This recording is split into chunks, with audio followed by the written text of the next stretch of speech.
welcome back to StabilityWOD.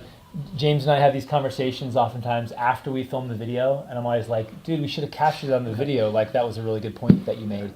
And I'm gonna let you share. We can have a sort of dialogue about this. But the big idea was James was having some wrist problems, and he's been working really hard on his scapular control, scapular stability, especially when he's overhead, the overhead squat, when his wrists tend to bother him. And the point was, you know, I work on my wrists and I work on my forearms because I thought that would make my wrist pain go away. But the reality is the problem was actually in his back, in his scapular region. And I'll let you take it from here. But again, the idea is like my wrists have gotten better since I've been working on my scapulas. So do you want to sort of tell the story from your own words? Yeah. So I was doing 5x3 overhead squats one day. It was the CrossFit Roots programming.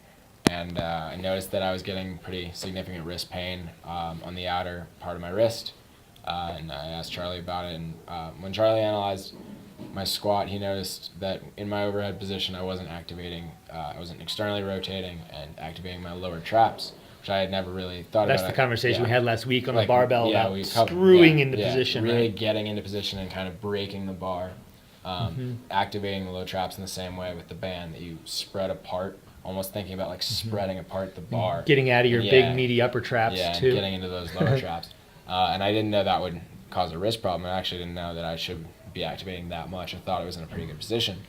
So I worked more on the crossover symmetry, activating my low traps while relaxing my neck as much as I could, really focusing on contracting like deep in my low traps. It's that idea of when you're working on crossover symmetry, you're trying to like almost overdo it, so where maybe upper trap's doing 20% and low trap is doing like 80%. So you really learn how to feel that intention, right? And you come off the crossover symmetry and you're like, it feels almost like your lats are fired up, but it's not your lats, it's actually your low traps because they're right next to each other. It's your mid-back. True, good point. And then I noticed that recently I've been able to avoid using wrist traps on my overhead squat work, my snatch work, and my clean and jerk work, which is something I've never had. I only put them on pretty much above 85% of max now, just as a safety precaution kind of thing. And it's been this really amazing because you make you feel like a superhero. Yeah, I mean, you strap them on. Rich Froning uses them, so why shouldn't I? But you don't really need them is the point. Yeah, like, you don't. They don't actually keep your wrists from hurting. No. They just make you and feel stronger. they go here as opposed to actually over your wrist, so they don't really even stabilize it that much.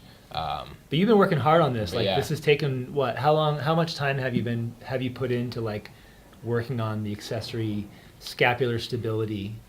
It's probably about a month ago. About a month? That we probably met about the overhead squat. And then every day I've been in the gym since I've gotten on the crossover symmetry.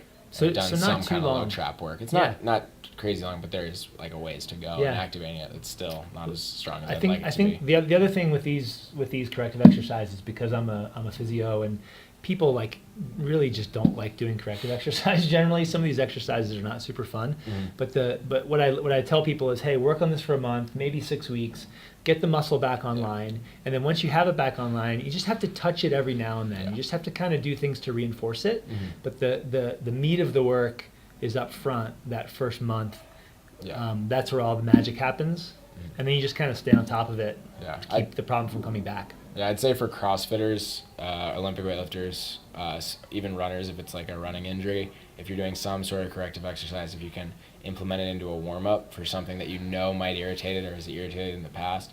Like I know in the future if I'm going to do anything overhead, I'm on the crossover symmetry or I'm doing the banded corrective exercise for the low trap on the wall. Your new favorite. My new favorite because it's way harder. You're going to get up to 10. Yeah, get in Don't worry. activation stuff. Yeah, making sure that those muscles are turned on so that I can then use them in the stuff that, more so matters to us. So if I can tell myself that this is going to make me better at the stuff I want to be better at, as opposed to getting through it just to get through it, then it allows me to kind of not be so bored with them.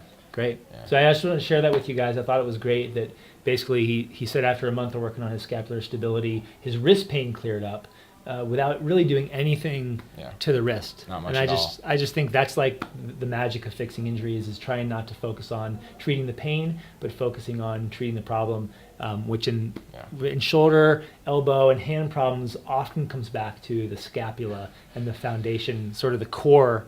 I call it the core of the shoulder. So thanks, guys. Lots more to come. I always appreciate you tuning in, and thanks to James for sharing his story with us. Yeah, I think real case examples are just brilliant. Click the like button. Comments and questions for either of us, I'll make sure to pass those along to James. And take a second to subscribe. Look forward to seeing you tomorrow. Sweet. Thanks. Boom.